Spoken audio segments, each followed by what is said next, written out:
Di sebuah desa sunyi di puncak bukit, sebuah kotak misterius hanya muncul setiap 100 tahun sekali.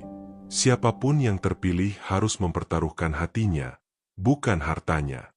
Ketika satu nama dipanggil angin, takdir berubah selamanya, dan karunia terbesar ternyata bukanlah yang mereka bayangkan sebelumnya. Di sebuah desa kecil yang berdiri anggun di puncak bukit, matahari selalu terasa lebih hangat dan angin berembus lebih lembut dibanding tempat lain. Rumah-rumah kayu berwarna coklat madu berjajar rapi mengikuti lekuk tanah. Jendelanya dihiasi tirai putih yang menari pelan saat angin sore menyentuhnya. Atap-atapnya memantulkan cahaya keemasan ketika senja tiba, seolah seluruh desa diselimuti cahaya yang menenangkan hati. Dari kejauhan, desa itu tampak seperti negeri dongeng yang tersembunyi di antara awan tipis dan langit biru yang luas. Di sekeliling rumah-rumah itu terbentang ladang bunga warna-warni yang luas tak berujung. Bunga matahari berdiri tegap menghadap cahaya. Lavender mengirimkan harum lembut yang membuat siapapun merasa damai. Dan bunga-bunga liar kecil tumbuh riang tanpa rasa takut. Ketika angin bertiup, kelopak-kelopak itu bergoyang bersama seperti ombak warna yang berkilauan. Sore hari menjadi waktu paling indah, ketika cahaya jingga menyentuh setiap kelopak dan menciptakan bayangan panjang yang hangat di tanah. Anak-anak desa bermain di jalan setapak berbatu dengan tawa yang jernih dan bebas. Ada yang berlari mengejar layang-layang, ada yang bermain petak umpet di balik pagar kayu, dan ada pula yang duduk di bawah pohon besar sambil mendengarkan cerita dari teman-temannya. Suara tawa mereka menyatu dengan nyanyian burung yang hendak kembali ke sarang. Dunia terasa begitu sederhana dan aman, seolah tidak ada kesedihan yang berani mendekat ke puncak bukit itu. Menjelang malam, ketika matahari mulai tenggelam perlahan di balik perbukitan jauh, para tetua desa akan berkumpul di beranda rumah terbesar yang menghadap lembah. Wajah mereka dipenuhi garis-garis kebijaksanaan, dan suara mereka berat namun lembut seperti aliran sungai yang tenang. Anak-anak akan duduk melingkar di lantai kayu yang hangat, mata mereka berbinar penuh rasa ingin tahu.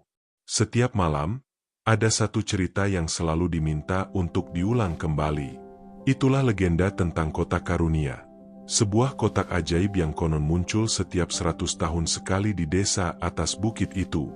Menurut kisah turun-temurun, kotak tersebut tidak datang dengan suara gemuruh atau kilatan petir, melainkan hadir dengan cahaya lembut seperti bintang yang turun ke bumi.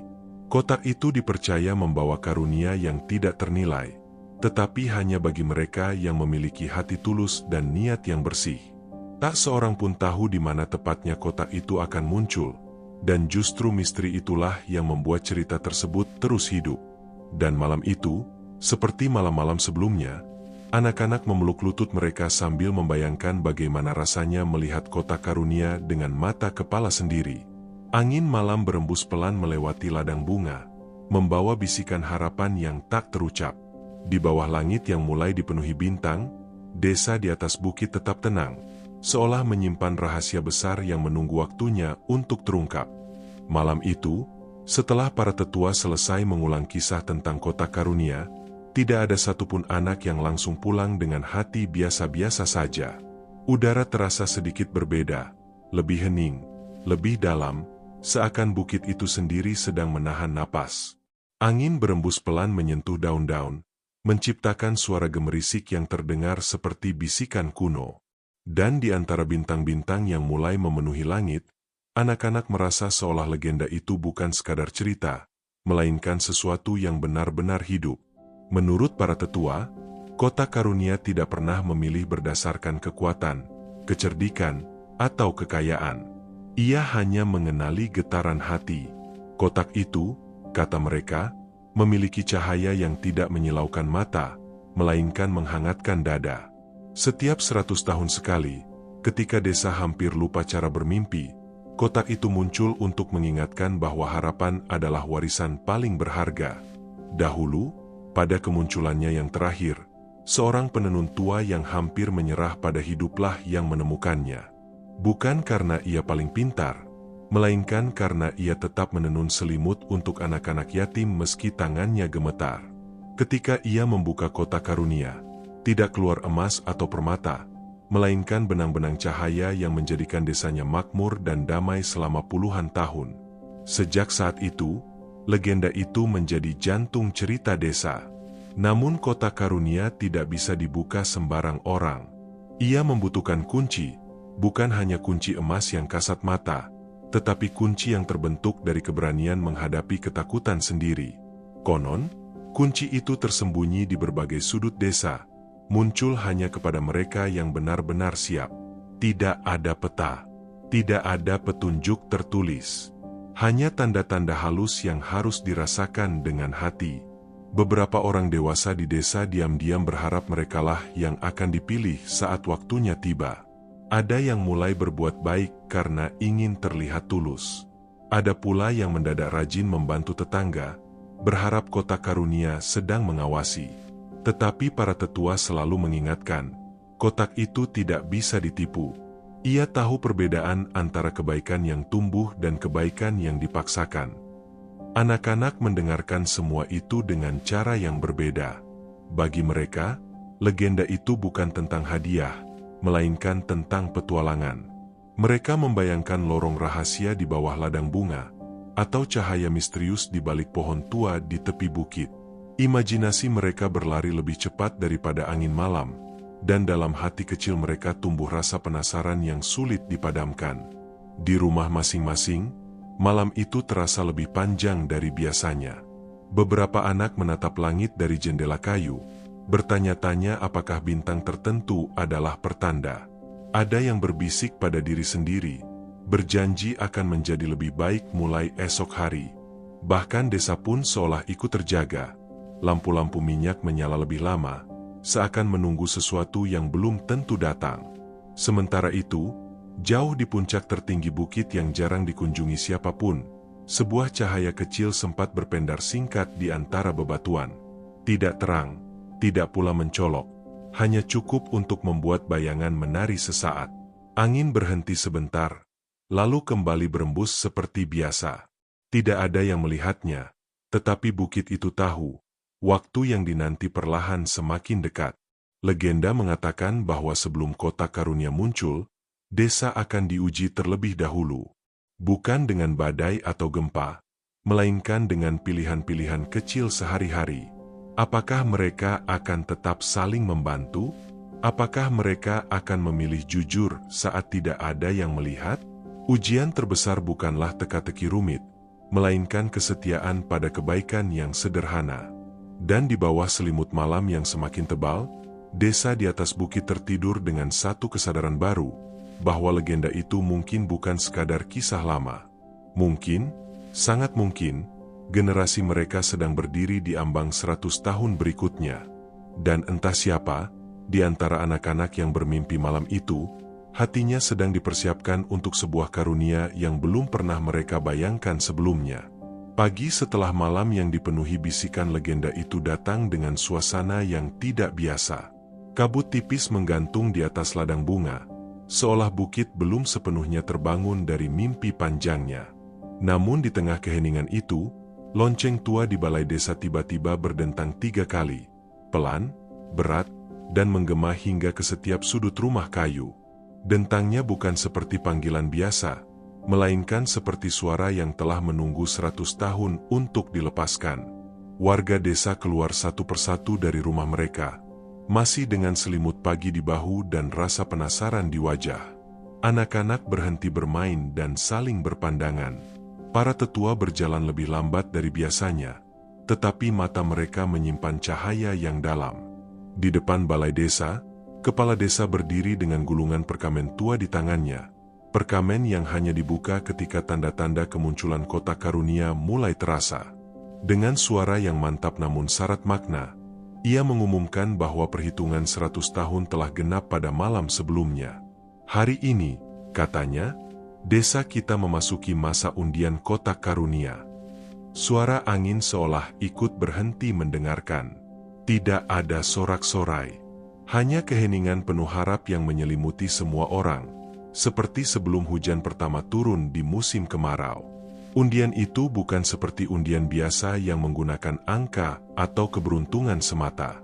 Nama setiap warga, tua maupun muda, akan ditulis di daun kertas tipis dan dimasukkan ke dalam kendi tanah liat warisan leluhur.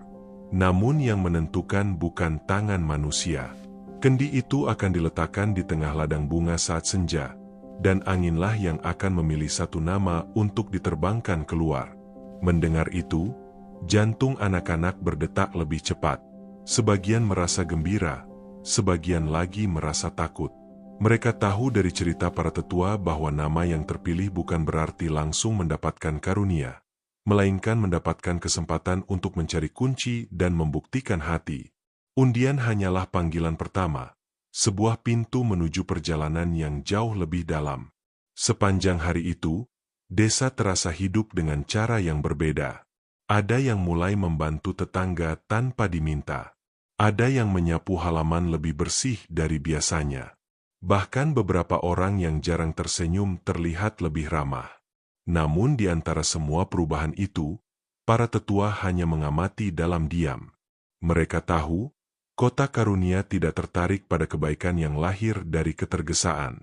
Di sudut jalan kecil dekat pohon besar, beberapa anak berdiskusi dengan penuh semangat. Mereka membayangkan siapa yang akan terpilih. Ada yang berharap dirinya sendiri, ada yang justru berharap sahabatnya.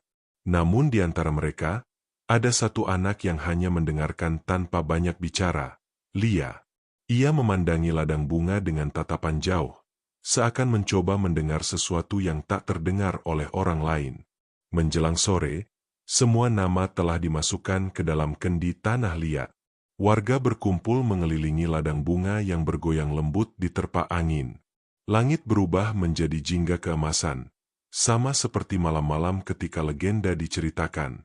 Kepala desa meletakkan kendi itu di atas kain putih di tengah ladang, lalu semua orang mundur beberapa langkah. Angin pertama berembus pelan, tidak membawa apa-apa. Angin kedua sedikit lebih kuat, membuat beberapa daun beterbangan. Anak-anak menahan napas. Dan ketika hembusan ketiga datang, lebih panjang dan berputar lembut di atas kendi, satu daun kertas perlahan terangkat keluar. Ia melayang di udara, berputar sekali, dua kali, sebelum akhirnya jatuh perlahan di atas hamparan bunga lavender. Tidak ada yang langsung bergerak. Waktu terasa melambat. Kepala desa melangkah mendekat dengan hati-hati, memungut daun itu, dan membuka lipatannya. Mata seluruh desa tertuju padanya. Dan tepat ketika matahari menyentuh garis cakrawala terakhirnya, sebuah nama dibacakan, nama yang akan memulai perjalanan menuju misteri kota karunia, dan mungkin mengubah desa di atas bukit untuk selamanya. Nama yang dibacakan saat matahari tenggelam itu adalah Lia. Untuk beberapa detik yang terasa seperti satu musim penuh, dunia seakan berhenti bergerak. Bunga lavender yang tadi bergoyang kini tampak diam, dan suara burung yang hendak pulang pun lenyap dari udara. Lia berdiri di antara kerumunan dengan napas tercekat, bukan karena ia paling berharap terpilih, melainkan karena ia tahu sejak malam sebelumnya bahwa sesuatu memang sedang memanggilnya. Beberapa anak langsung memeluknya dengan campuran iri dan bangga. Orang-orang dewasa tersenyum, sebagian tulus, sebagian penuh tanya. Para tetua hanya saling berpandangan dan mengangguk pelan. Seolah satu bagian dari lingkaran 100 tahun itu akhirnya tertutup dan bagian baru mulai terbuka. Kepala desa menghampiri Lia dan berkata lembut, "Undian hanyalah awal. Yang sesungguhnya dimulai besok, ketika kau belajar mendengarkan hatimu sendiri." Malam itu Lia tidak bisa langsung tidur. Dari jendela kamarnya, ia melihat bukit yang sama seperti biasanya, sunyi, luas, dan setia menyimpan rahasia. Namun kini, setiap bayangan tampak memiliki arti. Setiap hembusan angin terdengar seperti pesan yang belum ia pahami. Ia memegang dadanya sendiri, mencoba merasakan apakah ada perubahan. Tidak ada cahaya, tidak ada tanda khusus.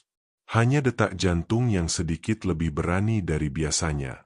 Keesokan paginya, tanpa perintah siapapun, Lia mulai melakukan hal-hal kecil yang terasa penting. Ia membantu seorang nenek membawa air dari sumur tanpa diminta. Ia merapikan kayu bakar di depan rumah tetangga yang sedang sakit. Bahkan ia menyisihkan roti hangatnya untuk seekor kucing liar yang sering diusir orang. Semua itu bukan karena ingin dilihat, melainkan karena ia merasa setiap kebaikan kecil adalah cara untuk menyelaraskan hatinya dengan sesuatu yang lebih besar.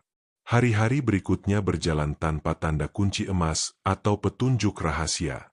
Tidak ada cahaya turun dari langit. Tidak ada suara misterius memanggil namanya. Justru yang hadir adalah ujian-ujian sederhana. Seorang teman yang kesal karena tidak terpilih, rasa lelah saat membantu orang lain, dan godaan untuk merasa istimewa. Lia perlahan mengerti bahwa persiapan terbesar bukanlah mencari sesuatu di luar, melainkan menata sesuatu di dalam. Suatu sore, salah satu tetua menghampirinya di bawah pohon besar. Ia tidak memberikan nasihat panjang, hanya sebuah pertanyaan. Jika kota karunia tidak memberimu apapun untuk dirimu sendiri, apakah kau tetap ingin membukanya? Pertanyaan itu tinggal di benak Lia lebih lama daripada semua cerita yang pernah ia dengar. Malamnya, ia memikirkan jawabannya dalam diam. Desa mulai kembali ke rutinitasnya, tetapi tidak sepenuhnya sama. Semua orang sadar bahwa perjalanan Lia adalah perjalanan mereka juga. Setiap senyum, setiap bantuan kecil, terasa seperti bagian dari cerita yang lebih luas. Namun, tidak semua hati setenang yang terlihat. Ada bisik-bisik kecil yang mempertanyakan keadilan undian. Ada rasa ingin membuktikan diri yang tumbuh di sudut-sudut yang sunyi.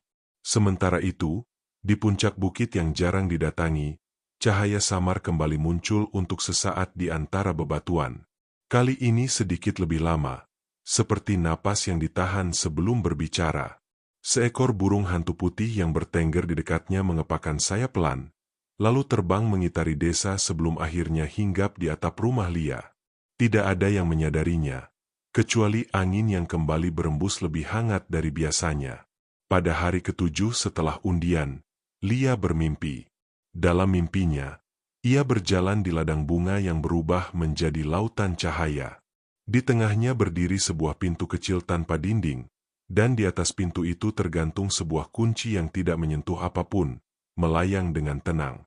Namun ketika ia hendak meraihnya, suara lembut berkata, "Belum." Lia terbangun dengan jantung berdebar, bukan karena takut, melainkan karena ia tahu waktunya semakin dekat. Dan begitulah, tanpa gemuruh dan tanpa sorotan, persiapan yang sesungguhnya berlangsung, sunyi, perlahan, dan tak terlihat oleh mata yang tergesa-gesa. Desa di atas bukit menunggu bukan dengan kegelisahan, tetapi dengan kesabaran yang dalam. Karena semua orang mulai mengerti, kunci kota karunia tidak ditemukan oleh langkah yang paling cepat, melainkan oleh hati yang paling siap untuk kehilangan demi memberi. Pagi setelah mimpi itu, Lia terbangun dengan perasaan yang berbeda, bukan gelisah, melainkan seperti seseorang yang akhirnya memahami arah angin. Ia tidak menceritakan mimpinya kepada siapapun, tetapi ia tahu satu hal, ia tidak bisa terus menunggu tanda datang ke depan pintunya. Jika kunci itu benar-benar ada, maka ia harus melangkah keluar dari batas-batas yang selama ini terasa aman.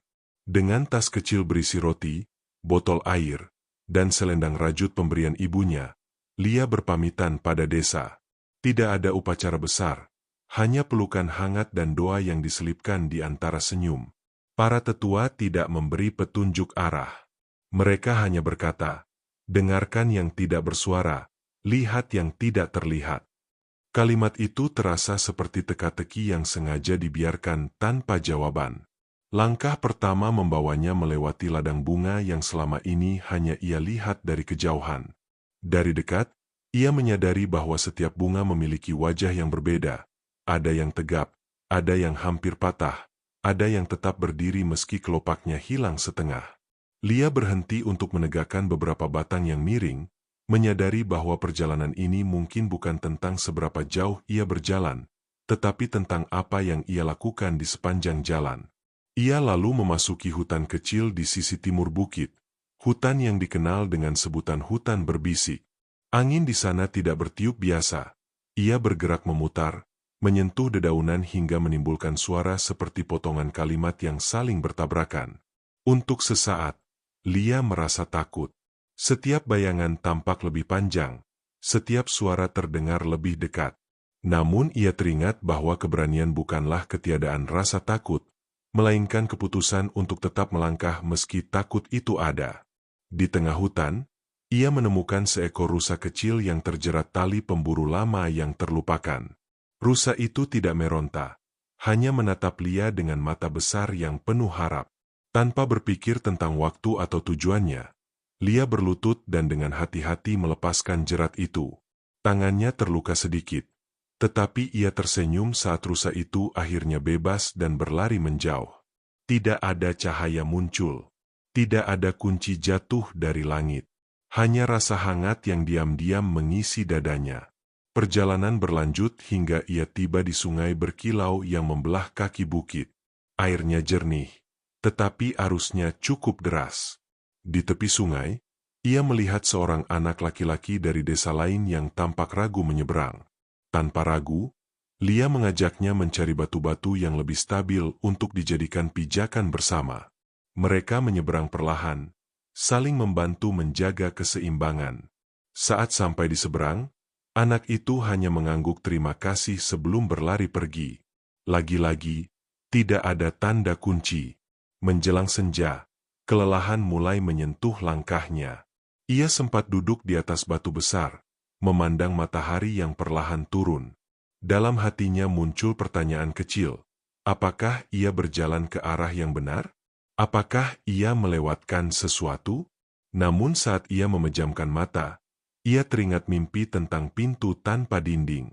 Mungkin kunci itu tidak menunggu untuk ditemukan seperti benda hilang. Mungkin ia sedang dibentuk. Saat malam mulai turun, Lia menemukan tempat berteduh di bawah pohon tua yang akarnya menjulur seperti pelukan bumi. Di sana, angin tidak lagi berbisik kacau. Ia terdengar seperti napas panjang yang tenang.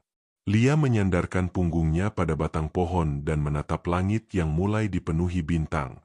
Dalam keheningan itu, ia menyadari bahwa perjalanan ini perlahan mengubahnya, bukan menjadi lebih kuat secara fisik, tetapi lebih lembut dan lebih sabar. Tiba-tiba, sesuatu berkilau samar di antara akar pohon. Bukan kilatan terang, melainkan pantulan cahaya bulan pada sesuatu yang kecil dan keemasan. Lia mendekat perlahan. Di sana, terselip di antara tanah dan akar, tergantung sebuah benda mungil berbentuk kunci, tidak besar, tidak megah, tetapi memancarkan kehangatan yang sama seperti yang ia rasakan di dadanya sepanjang hari. Ia tidak langsung mengambilnya. Tangannya berhenti beberapa inci sebelum menyentuh benda itu. Untuk pertama kalinya, Lia mengerti bahwa kunci ini mungkin sudah ada sejak lama, tetapi baru terlihat setelah ia siap melihatnya. Dengan napas dalam dan hati yang tenang, ia akhirnya menggenggam kunci emas itu, dan pada saat itulah, angin malam berhenti berembus sejenak, seolah seluruh bukit mengakui bahwa satu tahap perjalanan telah selesai, dan tahap yang lebih besar kini menunggu di hadapan. Kunci emas itu terasa hangat di genggaman Lia, bukan seperti logam biasa, melainkan seperti denyut kecil yang hidup. Saat ia mengangkatnya di bawah cahaya bulan, permukaannya memantulkan kilau lembut, dan untuk sesaat Lia merasa seolah ia sedang memegang potongan kecil dari matahari yang tertinggal di malam hari. Namun keheningan di sekelilingnya berubah menjadi lebih dalam, seakan alam sedang menunggu langkah berikutnya. Angin yang tadi diam perlahan berembus kembali, kali ini bergerak memutar di sekeliling Lia. Tidak kencang, tetapi cukup jelas untuk membentuk arah, menuju jalur setapak yang menanjak ke puncak tertinggi bukit, tempat yang jarang dikunjungi siapapun. Tanpa ragu, Lia menyimpan kunci itu di dalam tasnya dan berdiri. Ia tahu, perjalanan belum selesai. Menemukan kunci hanyalah pintu pertama. Pendakian menuju puncak terasa berbeda dari perjalanan sebelumnya. Tanahnya lebih berbatu, udaranya lebih tipis, dan setiap langkah terasa seperti ujian kecil bagi keteguhan hati. Beberapa kali Lia tergelincir, lututnya tergores, napasnya memburu. Namun setiap kali ia hampir mengeluh, ia teringat rusa yang dibebaskannya dan anak laki-laki yang ia bantu menyeberang sungai. Kebaikan-kebaikan kecil itu kini terasa seperti cahaya yang menuntunnya naik.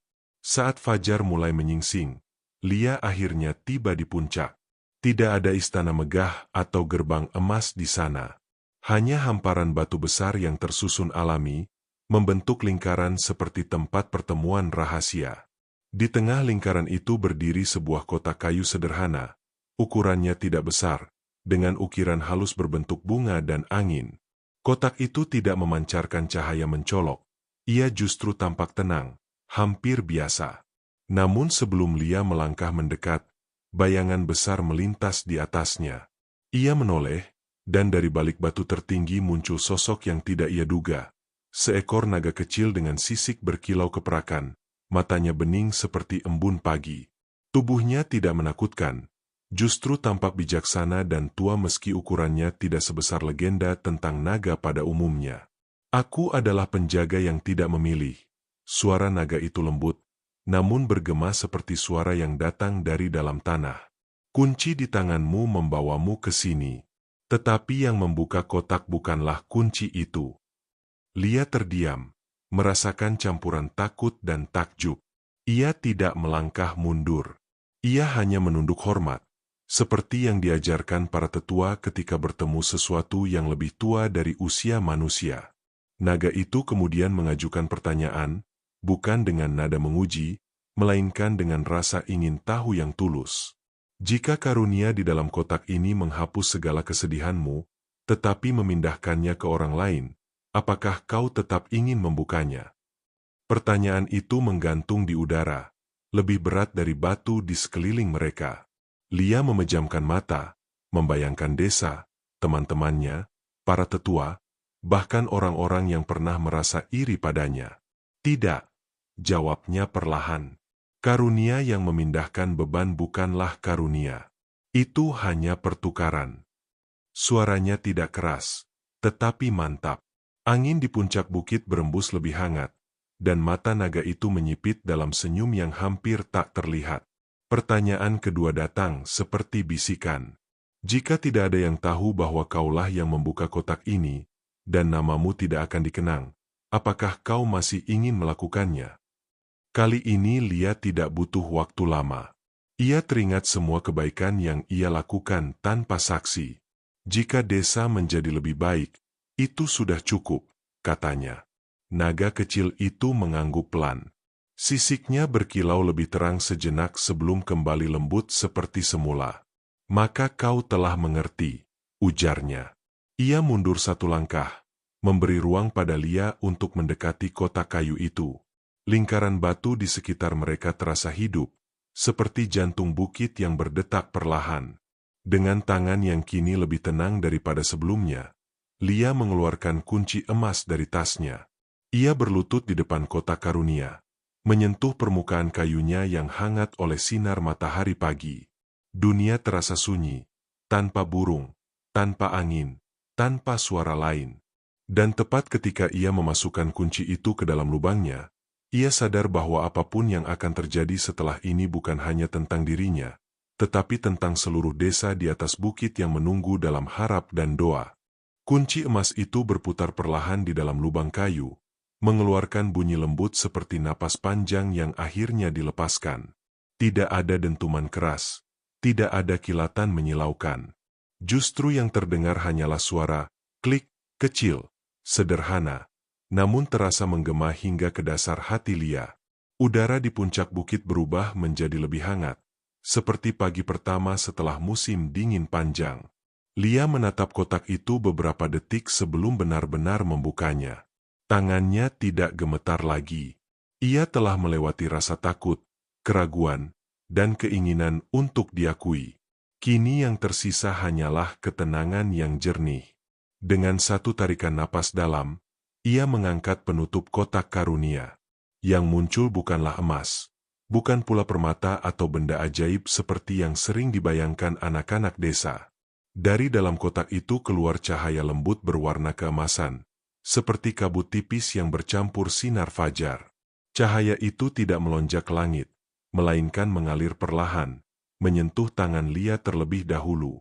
Hangatnya bukan sekadar di kulit, tetapi sampai ke ruang terdalam di dalam dirinya. Dalam cahaya itu, Lia melihat bayangan-bayangan, Bukan bayangan masa depan yang megah, melainkan potongan-potongan kecil kehidupan desa. Ia melihat nenek yang ia bantu tersenyum lebih sering. Ia melihat anak laki-laki di sungai kini berani menyeberang sendiri. Ia melihat rusa kecil berlari bebas di hutan.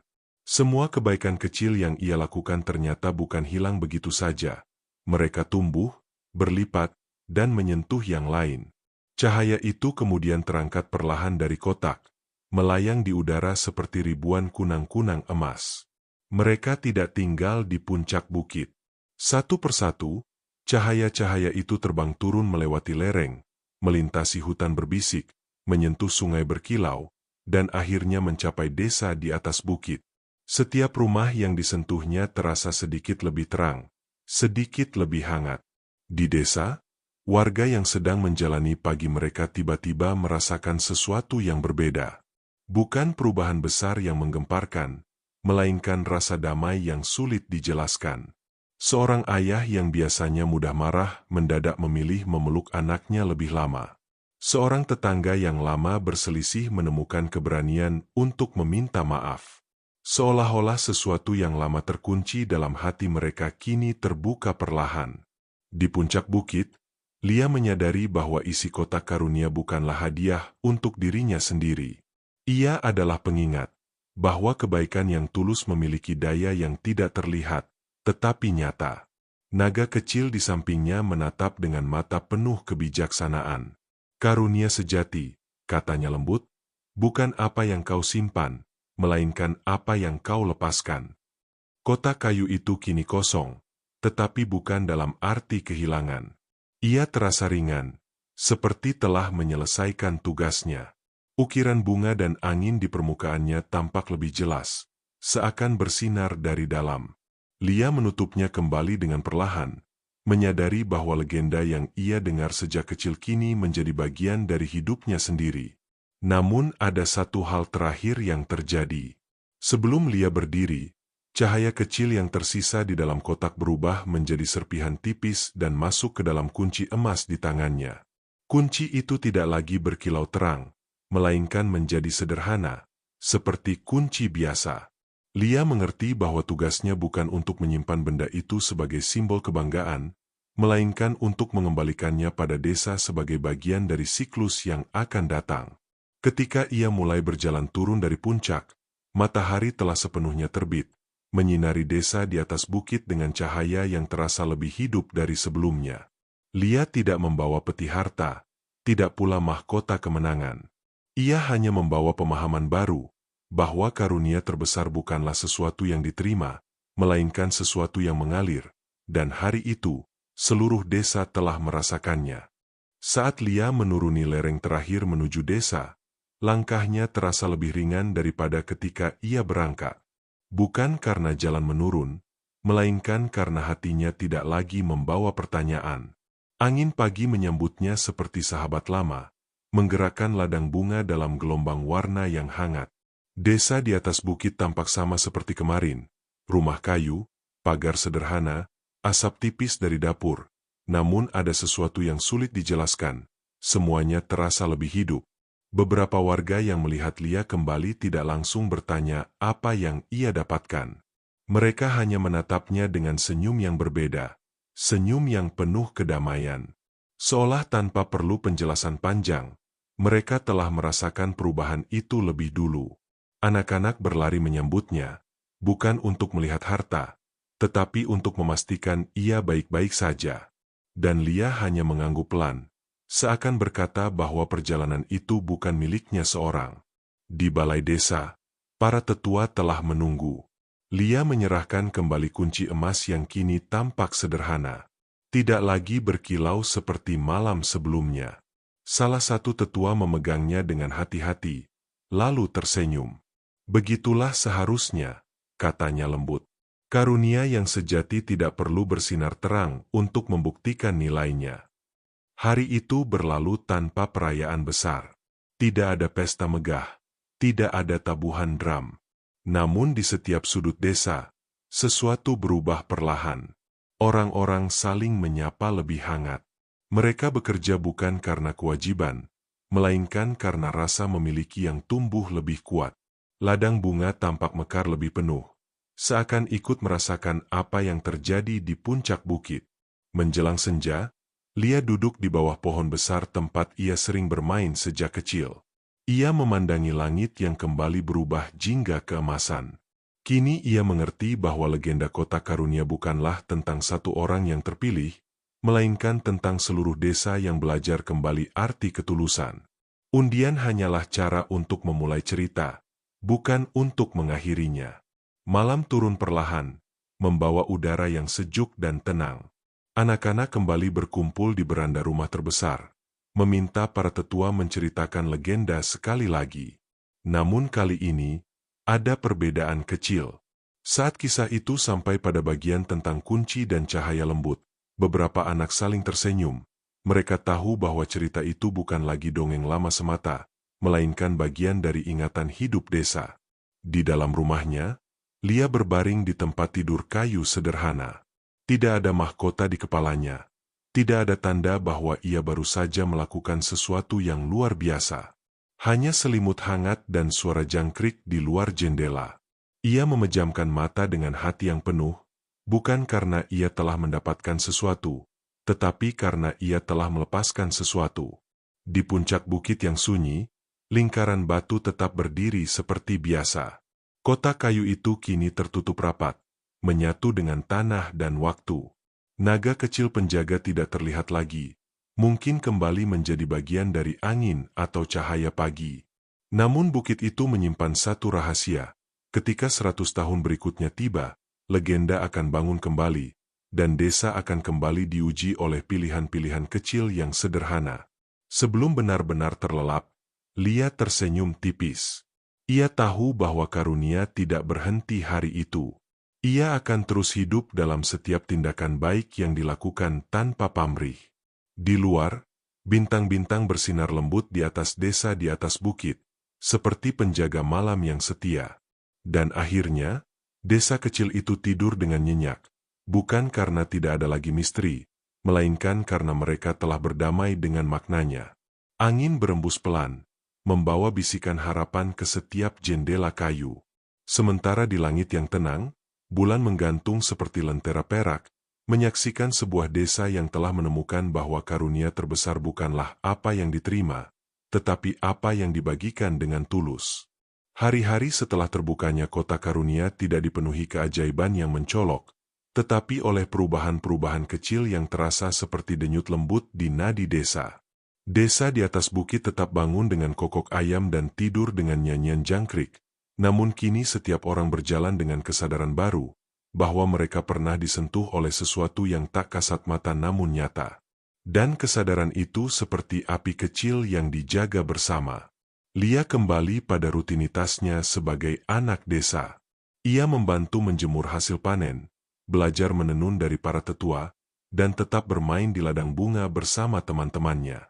Tidak ada yang memperlakukannya seperti pahlawan, dan ia pun tidak menginginkannya.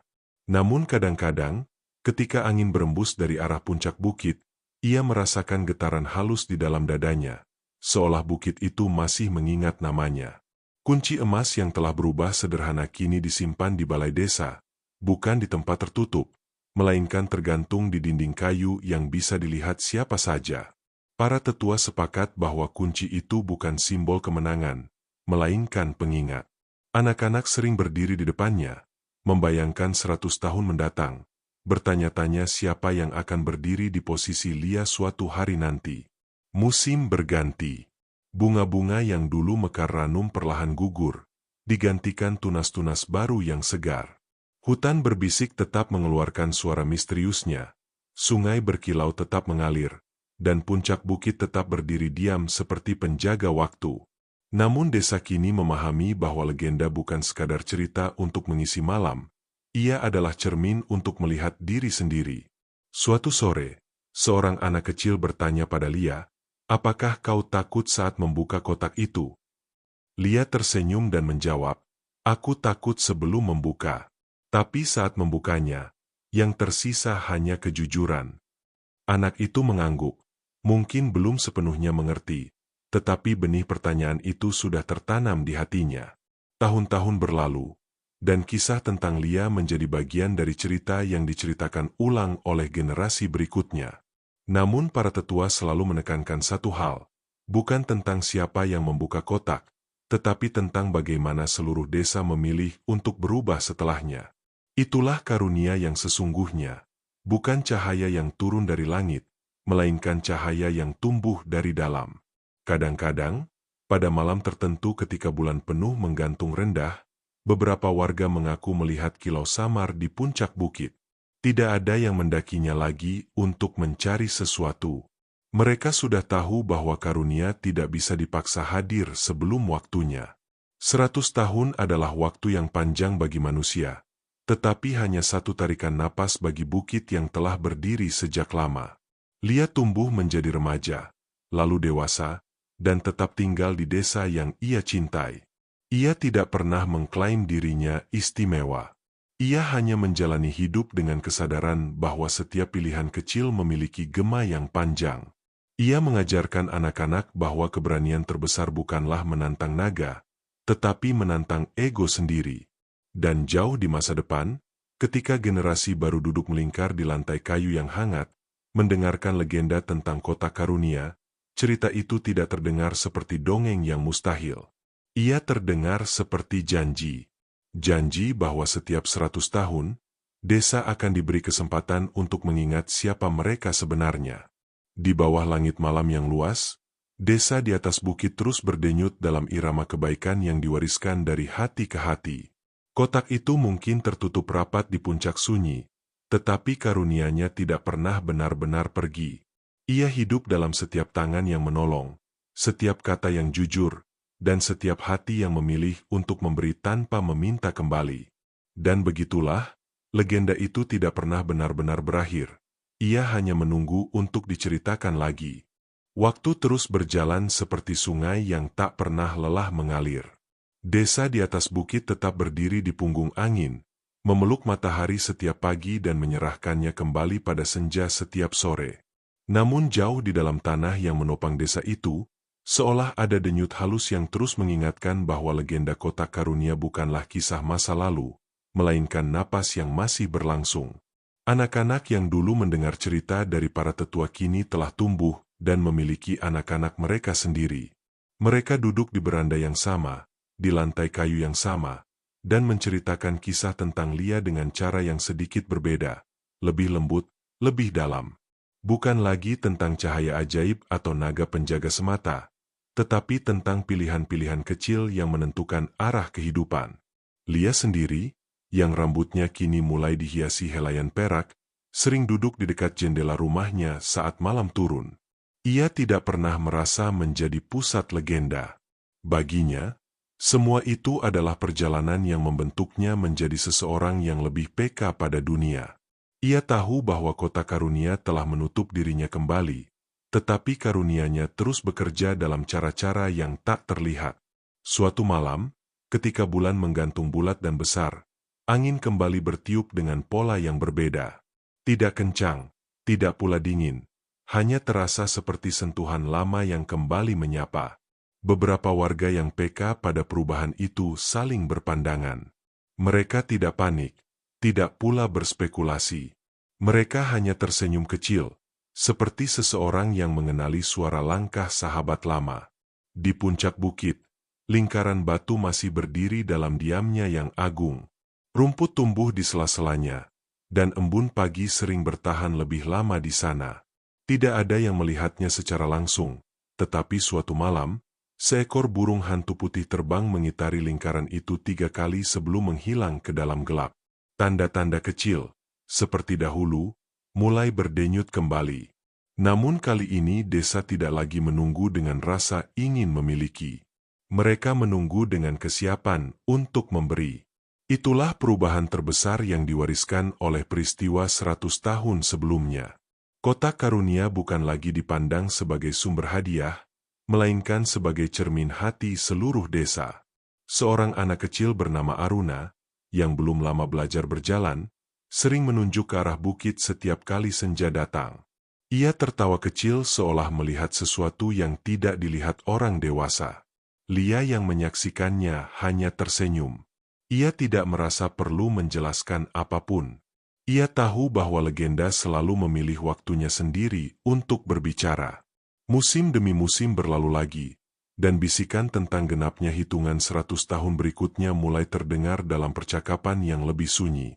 Para tetua baru membuka perkamen tua yang sama. Kini warnanya semakin kecoklatan oleh usia. Mereka membacanya bukan dengan kegugupan, tetapi dengan penghormatan. Dan pada suatu pagi yang sangat tenang, ketika kabut menggantung rendah di atas ladang bunga, lonceng balai desa kembali berdentang 3 kali, persis seperti dahulu.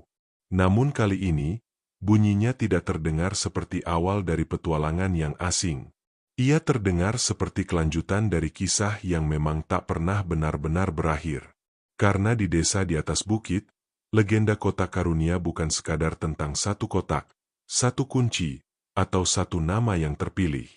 Ia adalah tentang denyut yang diwariskan dari generasi ke generasi, tentang hati yang belajar memilih terang bahkan saat tak ada yang menonton. Dan selama angin masih berembus di antara ladang bunga warna-warni, selama anak-anak masih duduk melingkar mendengarkan kisah, bisikan itu akan terus hidup, lembut, setia, dan tak pernah benar-benar usai. Di desa di atas bukit, kotak karunia bukanlah sekadar peti kayu yang menunggu dibuka setiap 100 tahun, melainkan detak jantung yang menguji siapa mereka sebenarnya. Dan dari Lia hingga Aruna, dari naga penjaga hingga angin yang memilih nama, semua menyadari bahwa keajaiban terbesar bukanlah cahaya yang keluar dari kotak, melainkan cahaya yang lahir dari keberanian menaklukkan diri sendiri. Sebab pada akhirnya, undian itu bukan tentang siapa yang terpilih, tetapi tentang desa yang berani berubah, tentang kunci yang ditempa dari luka dan kebaikan, dan tentang legenda yang tak pernah benar-benar usai karena ia hidup dalam setiap hati yang memilih memberi saat tak ada